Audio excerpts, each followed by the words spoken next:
Hello, I'm Gary Seal with the TrueKind Consulting Group.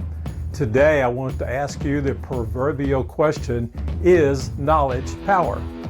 Now, many people would look at you and say, obviously not, because if you don't apply that power, if you don't use that power, if you don't use it wisely, then knowledge is not power. Consequently, I think we have to investigate specific topics to find out what's the validity. Are you a yes person about this? Are you no? Are you passionate? Are you indifferent? Well, let's dig a little deeper and see if we can't put some rubber to the road and see how this works out. My particular area is sales. And from that standpoint, I believe there are 4 essential components to any sales position, job, or responsibility.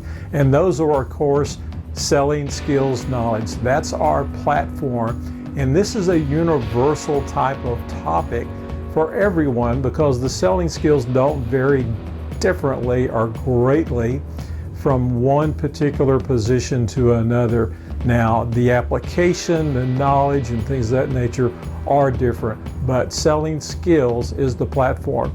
Number 2 is product knowledge. Now, numbers 2, 3, and 4 are idiosyncratic to your particular job, company, and product. So product knowledge, therefore, has to be a silo effect deep down into your particular product or service.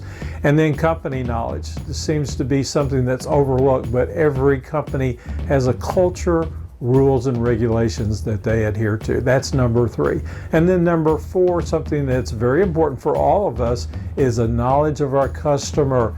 What do they need, want? And there's a difference between the Fortune 500 and the small little company. Since we're talking about sales, and that's my area of background and expertise, let's start out and amplify on the knowledge area number 1 today, and that's your selling skills. That involves easily 8 to 10 primary topics, and then we could dig deep into that for weeks and weeks, literally. But let's talk about some of the highlights. Time management is one thing that's very important. Of all the employees in any organization, typically the salespeople have the most latitude of anybody. And if you don't police yourself, if you don't understand the value of your time, then that can be an Achilles heel for you. Number 2 on my list is human relations and psychology. From that standpoint, how do you get along with people? Not only externally, not only with your customers, but internally. That engineering staff, your manager, your customer support people, other divisions and parts of the company that help you work in the field and do it effectively. The psychology of human relations is something you can always work on. Then organizational skills is also very important. From that standpoint, how do you work with the software? How do you prioritize? How do you decide what's the best return on investment for your time, not just managing your time? So organization is critical.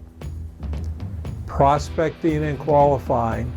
Now this is going to make a difference between the size of the company. The larger the company, the more you're going to find there's a separation between marketing and sales. The smaller the company, then you are the sales and marketing division. So from that standpoint, you have to be very keen about how you're using your prospecting time and what tools you're using. And then in addition to this, we know that you have to qualify those prospects. Not everybody is equal. Not everybody has the same potential for close.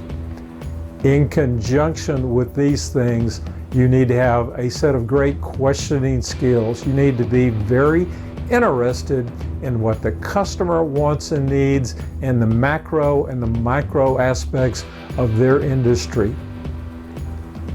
One of the things that you need to focus on and use your language skills, your persuasion, is the presentation in conjunction with the follow-up aspect.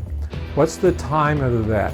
What critical aspects of timing do you need to include in your follow-up so that you're not a nuisance or a pest, but in fact you are a different asset for your customer.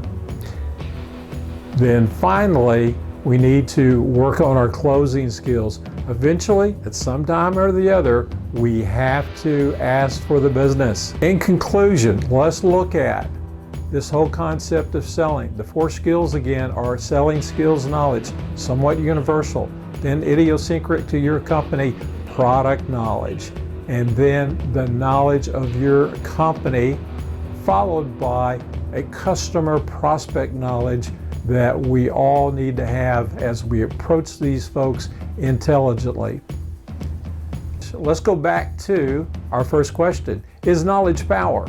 I would have to tell you that I've answered that question, and the answer is definitely yes.